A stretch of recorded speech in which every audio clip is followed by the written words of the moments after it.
இந்த காலம் சேர்க்கும் காலமா கொடுக்கும் காலமா? ஜெபிப்போம். அன்புள்ள பிதாவே, இந்த வேலைக்காக உமக்கு தோத்திரம். இப்பொழுது எங்களோடு கூட நீர் பேசும், உம்முடைய நாமத்தை மகிமைப்படுத்தும். இயேசு கிறிஸ்துவின் நாமத்தில் ஜெபிக்கிறோம் நல்ல பிதாவே, ஆமேன். கர்த்தருக்கு மகிமை உண்டாவதாக. ஆண்டவராகிய இயேசு கிறிஸ்துவின் நாமத்தினாலே அன்போடு உங்களை வாழ்த்துகிறேன். ஒரு வசனத்தை வாசிக்க விரும்புகிறேன். 2 ராஜாக்கள் 5ஆம் அதிகாரம் 26வது வசனம். அப்பொழுது அவன் இவனை பார்த்து, அந்த மனுஷன் உனக்கு எதிர்கொண்டு வர தன் ரதத்திலிருந்து இறங்கி திரும்புகிற போது என் மனம் உன்னுடன் கூட செல்லவில்லையா? பணத்தை வாங்குகிறதற்கும் வஸ்திரங்களையும் ஒலிவ தோப்புகளையும் திராட்சை தோட்டங்களையும் ஆடு மாடுகளையும் வேலைக்காரரையும் வேலைக்காரிகளையும் வாங்குகிறதற்கும் இது காலமா? நாம் வாசித்த இந்த வேத வசனம் எலிசா தீர்க்கதரிசி கேயாசியை பார்த்து சொன்னதான வசனமாகும். நாகமான் என்னும் சீரிய ராஜாவின் படைத்தலைவன் எலிசாவின் மூலமாக சுகம் பெற்று கொள்ளுகிறான். அதற்கு நாகமான் எலிசாவிற்கு காணிக்கை கொடுக்கிறான். அந்த காணிக்கையை எலிசா வாங்க மறுத்து விடுகிறான்.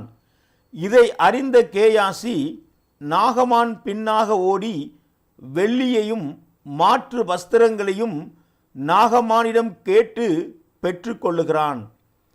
தனக்காக என்று கேயாசி கேட்கவில்லை, எஜமான் என்னை அனுப்பினார் என்று எலிசா கேட்டதாக கேயாசி பொய் சொல்லி வெள்ளியையும் மாற்று வஸ்திரத்தையும் பெற்றுக்கொள்கிறான்.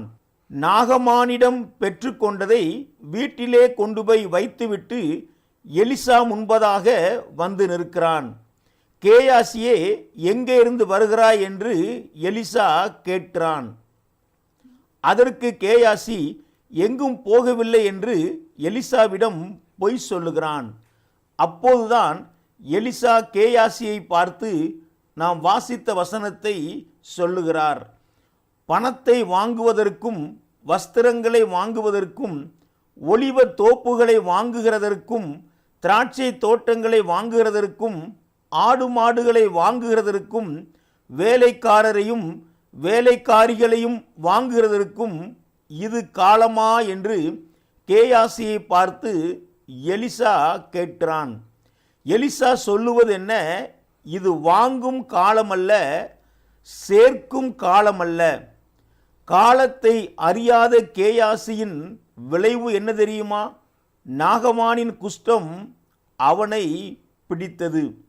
இந்த காலம் விட்டுவிடும் காலம், இழக்கும் காலம், கொடுக்கும் காலம். இயேசுவுக்காக விட்டுவிடும் காலம், இயேசுவுக்காக இழக்கும் காலம், இயேசுவுக்காக கொடுக்கும் காலம். இந்த காலம் சேர்க்கும் காலம் அல்ல, விட்டுவிடும் காலம், இழக்கும் காலம், கொடுக்கும் காலம். சேர்க்கும்போது நாம் வளருவோம், கொடுக்கும்போது தேவனுடைய ராஜ்யம் வளரும்.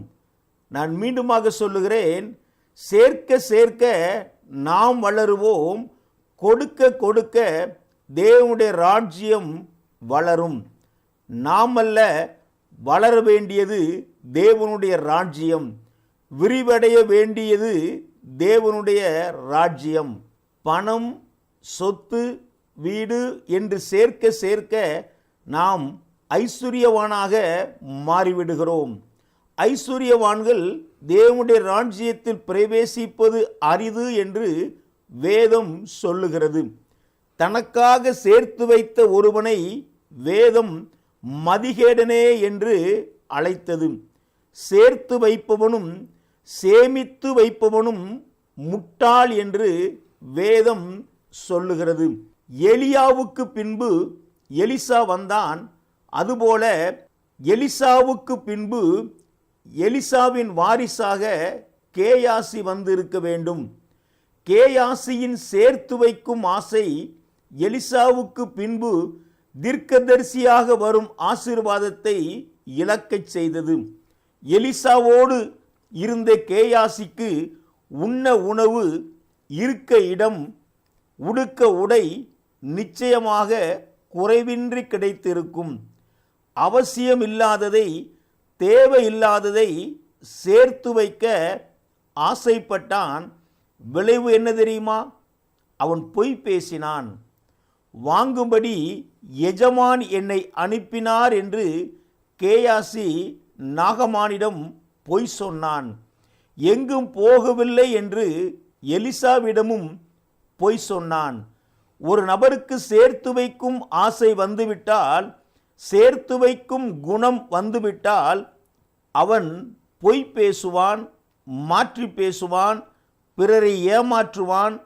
தொழிலில் உண்மையும் உத்தமமும் இருக்காது. அதிகம் பேசுவான். குடும்பத்தை காட்டிலும் உழைப்பை அதிகம் விரும்புவான். பாவத்திற்குள் கொஞ்சம் கொஞ்சமாக சென்று கொண்டிருப்பான். சேர்க்க வேண்டும் என்ற எண்ணம் வந்துவிட்டால் அவனுக்கு ஆவிக்குரிய காரியங்களில் நாட்டம் செல்லாது. கேயாசி உண்மையிலேயே விரும்பி இருக்க வேண்டிய காரியம் என்ன தெரியுமா? எலிசாவுக்குள் இருந்த 2 மடங்கு வரம். ஆனால் கேயாசி அதை விரும்பவில்லை. வெள்ளியையும் மாற்று வஸ்திரங்களையும் விரும்பினான். நாம் சேர்க்க சேர்க்க நமக்குள் இருக்கும் ஆவிக்குரிய வாஞ்சை குறைந்துவிடும். ஜெபம், வேதம் கடமையாக மாறிவிடும். ஆராதனைக்கு போக மனசு வராது. ஊழியத்திற்கு நேரம் கொடுக்க விருப்பம் இருக்காது. சேர்க்க விரும்புகிறவன் தன் ஆவிக்குரிய வாழ்க்கையை தொலைத்து விடுவான் என்பதுதான் உண்மை. கேயாசி நாகமானிடம் பொருட்களை வாங்கி வீட்டிலே கொண்டு போய் வைத்தான் என்று வேதம் சொல்லுகிறது. ஊழியத்தில் அதை பயன்படுத்தவில்லை. சேர்த்து வைக்கிறவன் ஊழியத்திற்கு கொடுக்க மாட்டான். அப்படி கொடுத்தாலும் சேர்த்து வைப்பது அதிகமாக இருக்கும், கொடுப்பது குறைவாக இருக்கும். நான் மீண்டுமாக சொல்லுகிறேன், சேர்த்து வைக்கிறவன் ஊழியத்திற்கு கொடுக்க மாட்டான்.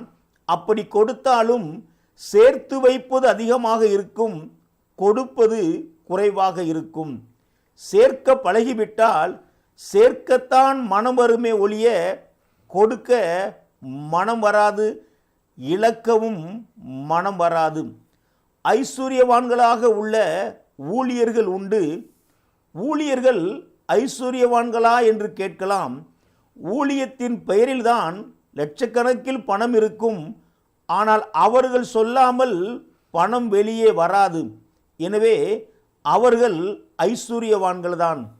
நீங்கள் சேர்த்து வைக்காதபடி தேவனுடைய ராஜ்ய விரிவில் சரியாக அதை பயன்படுத்தவில்லை எனில் நீங்களும் பரலோகம் செல்ல இயலாது என்பதை நாம் மறந்துவிடக்கூடாது.